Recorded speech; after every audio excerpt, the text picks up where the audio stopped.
I've done electricity, I've done gas, exhibit A.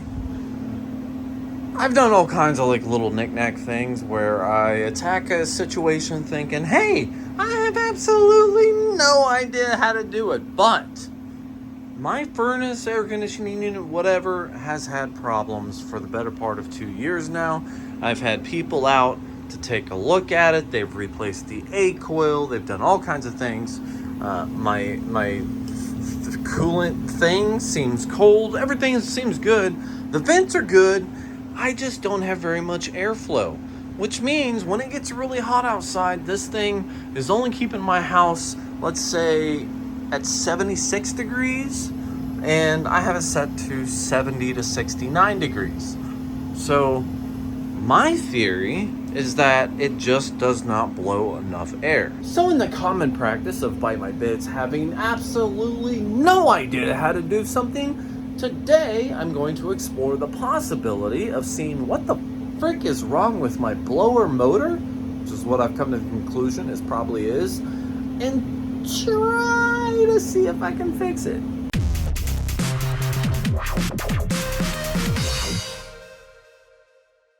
And before you freak out, I just want you to know I have done a ton of research on at least one YouTube video, so I know exactly what I'm not doing. Just to let you know, I am a professional. Do not try this at home, and this is how you die. For the record, this is the model number, or at least a model number.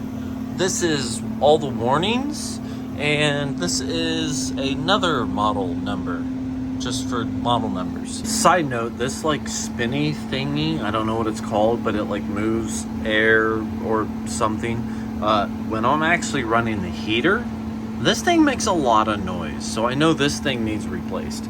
This whole setup is from 2011, so it's probably, in desperate need of some attention, but since it's going to be a while before the heater is needed, I'm not even going to mess with this. But it'll start up and stop and make some really weird noises.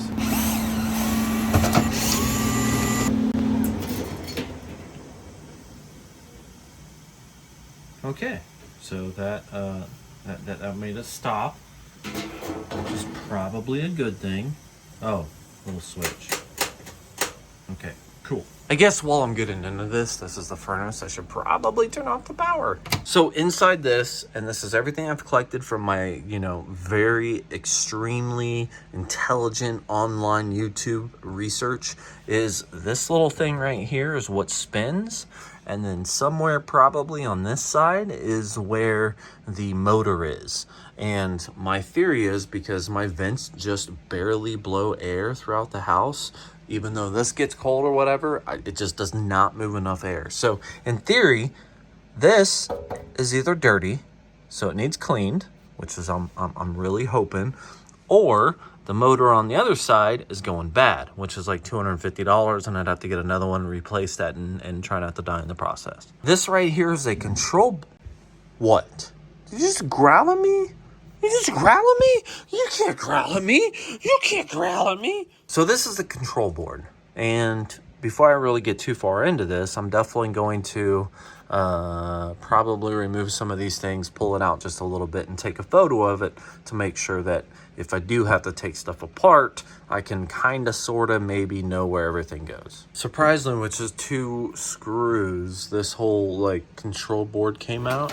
It definitely does have a lot of wires connected to it.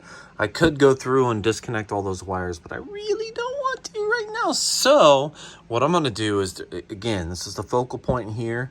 I got to take this off, which is pretty simple. Try to move that out of the way, and then see if I can kind of feel around or get a photo or something behind this to figure out if that's dirty, because that's the whole blower thing. It sucks in from over here, which is where the air filter is, and then it blows air up, up, up, and away. One thing I can say is that this is the capacitor that kind of does stuff for the blower, and this is supposed to potentially go out in 10 years. So this is only about 11 years old total. The motor and everything should be fine according to Google, but the capacitor itself could be something that's wrong. So I don't know if I can just replace the capacitor, not the mower, if the capacitor is wrong. Also, I have absolutely no idea how to test the capacitor, and I'm gonna have to look that up later. Now, the best part of these capacitors, or any capacitor, is that if you touch those, they could probably still have a lot of voltage in them, and they could kill you. So these little things right there probably kill me. I mean, honestly, so far it's really going good. I kind of sort of got this slightly pulled out, and it seems like it'll come out all the way. Also, since this thing can cause death, I just put some electrical tape on the top just in case or an animal decides to touch this. So, yeah, I feel like I'm doing really good so far.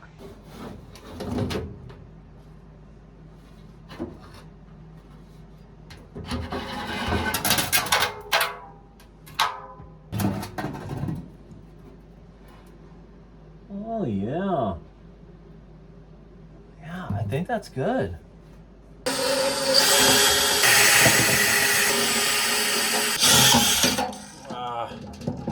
The fan itself seems pretty clean. I did get the motor out though. I mean, it spins, but it's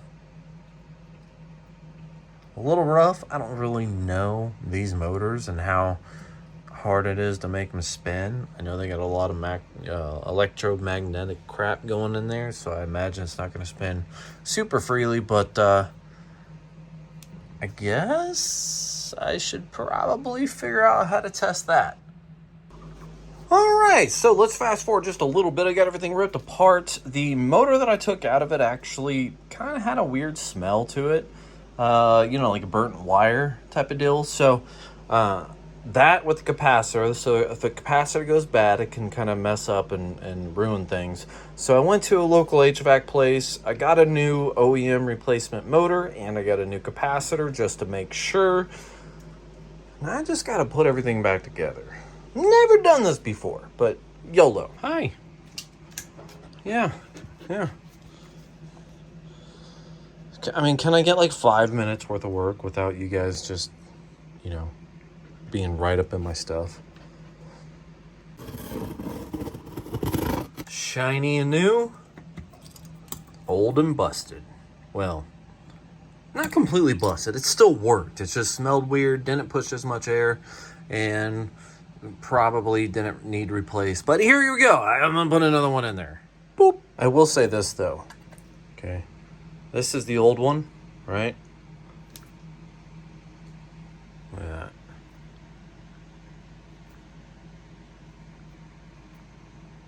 And then this is the new one.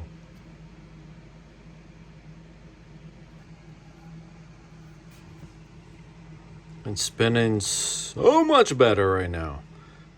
I have high hopes. I mean, seriously, I have no idea how to do HVAC stuff. I'm just, you know, I look at it and I'm like, okay, there's screws, you take them apart, you take pictures of where things are, and whenever you're done, you just try to put everything back together, right? It's just a general sense of, I think I can figure this out more than anything. So, you know, I'm just kind of hoping it doesn't explode. I actually think I got everything hooked up right.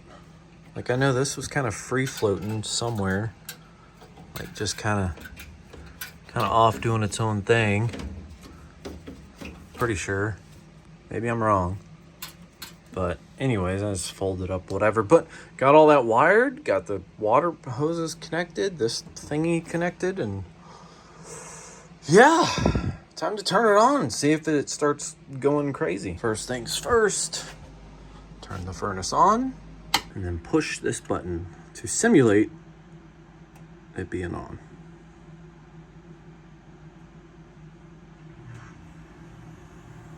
It's a good sign.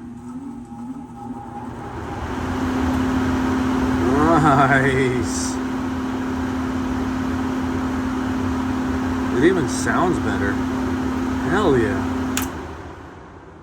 And just for good measure, I went ahead and got a new air filter as well. So obviously a little dirty, but there you go. Now I took a little 2-hour break, right? I let everything cooled down. It still says 2 hours to get to the level that I want, 69 degrees, usually what I keep my house at, or at least try to. This was all the way at 86 degrees when I did this.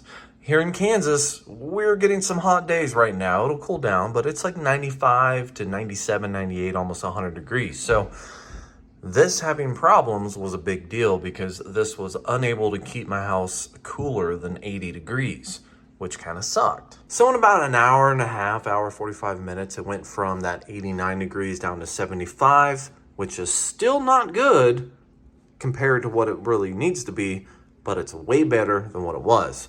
The big test is going to be the long test of like a couple hot days and see how it actually performs and keeping it at least, you know, I don't know, 72 maybe on a really hot day. And this is all definitely part of a larger issue because this thing is undersized, it's old, it needs replaced, it's on my list of things to do if the wife doesn't steal it from me. And actually, I'm gonna clean this up later. So, you know, I'll get back to you guys, like, I don't know, maybe like next week, next month, or something like that. The biggest thing is going to be the server room. It's a little bit louder in here, but I've been working. This is temporary, and this is only because I've been having issues with air conditioning. So basically, I was sent this over for review, right? It's more of a keep your tent cool type of thing.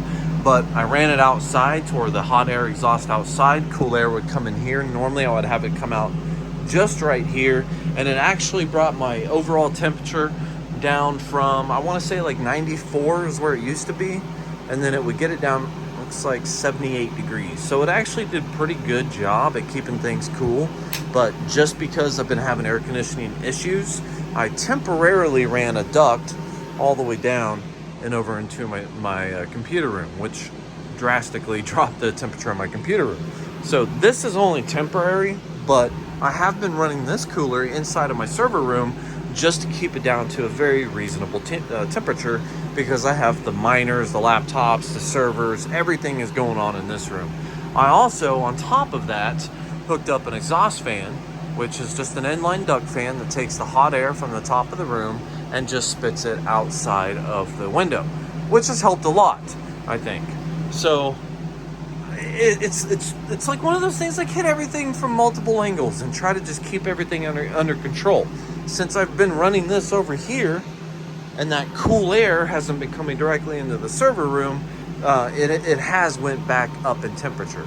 It's still only 88 degrees, which isn't terrible, but you know, it's just kind of one of those things. I drastically need a better air conditioning solution, which could ultimately just mean getting like an actual unit, because this right here, this thing is tiny.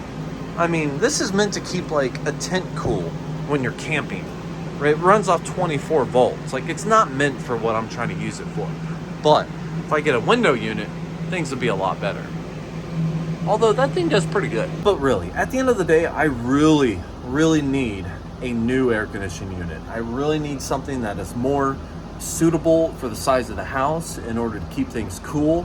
I might even explore some other options like vents, electronic vents that control things that would actually keep some like some rooms are hotter than others, server room, that would actually be able to maintain the temperature a lot better throughout the house equally, but that's in the future. For right now, I learned today that I am more than willing to take apart an HVAC system and actually fix something, and it doesn't smell like burnt rubber in there anymore. It smelled like burnt plastic in the furnace room, so I definitely know there was a problem with that old motor.